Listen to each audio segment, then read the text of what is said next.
আসসালামু আলাইকুম। কী অবস্থা সবার? আশা করি সবাই ভালো আছেন। আমিও আল্লাহর রহমতে অনেক ভালো আছি। তো আজকে সকালে ঘুম থেকে ওঠার পরেই ভিডিওটি অন করেছি। তো আমি এখানে উঠে ফ্রেশ হয়ে নিচ্ছি। তো আমি হিমালয়ের এই ফ্রেশ ওয়াশটা ইউজ করি। তো আমার মনে হয় কি ঘুম থেকে ওঠার পর ভালোভাবে মুখটাকে ক্লিন করে নেওয়াটাই সারাদিনে অনেক ফ্রেশ লাগে, অনেক স্বচ্ছ মনে হয় আমার থেকে।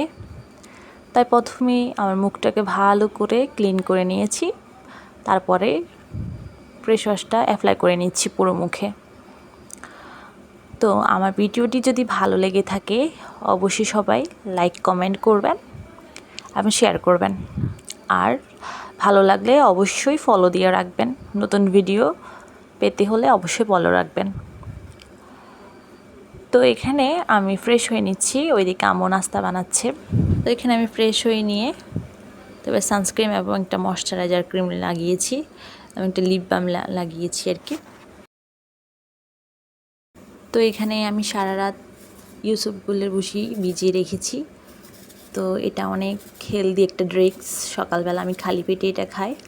তো আমি অনেক উপকার পেয়েছি এটা খেয়ে। তো নাস্তা করা শেষ করে আমি পড়তে বসেছি। পড়া শেষ করে এসে দেখি যে আম্মু রান্না করতেছে। তো এদিকে আজকে আমাদের গরুর মাংস রান্না করবে। তো ভাবলাম যে আপনাদের সাথে একটু শেয়ার করি। তো এখানে গরুর মাংস জন্য যা যা দরকার মশলা সব আগ থেকে রেডি করে রেখেছে। তো এখানে আদা বাটা, রসুন বাটা, জিরা বাটা সব কিছু বাটা মশলা ইউজ করছে, আর গোটা মশলা যেগুলো দরকার এগুলো ইউজ করছে। তো আমার আম্মু সবসময় একটু মেখে মাংস রান্না করে। তো মেখে ম্যারিনেট করে মাংস রান্না করলে এটার আলাদা একটা টেস্ট পাওয়া যায়। তো এখানে সব গুঁড়া মশলাগুলো ইউজ করতেছে, একটার পর একটা মশলা সবগুলো দিয়ে মেখে নেবে। তো আপনারা কে কোথায় থেকে আমার ভিডিওটি দেখছেন অবশ্যই একটা ফলো দিয়ে যাবেন ভালো লাগলে।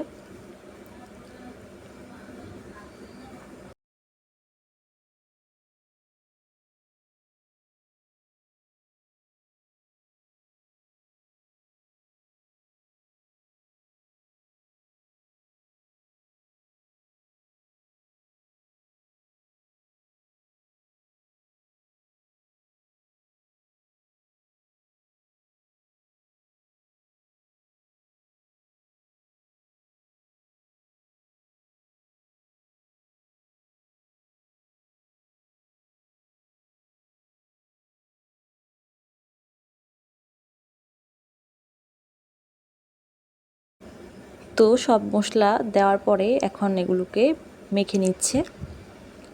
দেখতেই তো পারতেছেন কি সুন্দর কালার আসছে।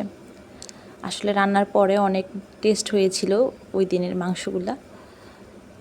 তো এখানে আমরা মাটির চুলায় রান্না করব। আসলে মাটির চুলার রান্না অন্য রকমের স্বাদ বাড়ায় রান্নাতে মনে হয় আর কি। তো আপনারা কে কে মাটির চুলায় রান্না করেন অবশ্যই কমেন্টে জানাবেন। তো একটু পর পর আম্মু নেড়ে দিচ্ছিল যাতে তলানিতে না বেজে যায়।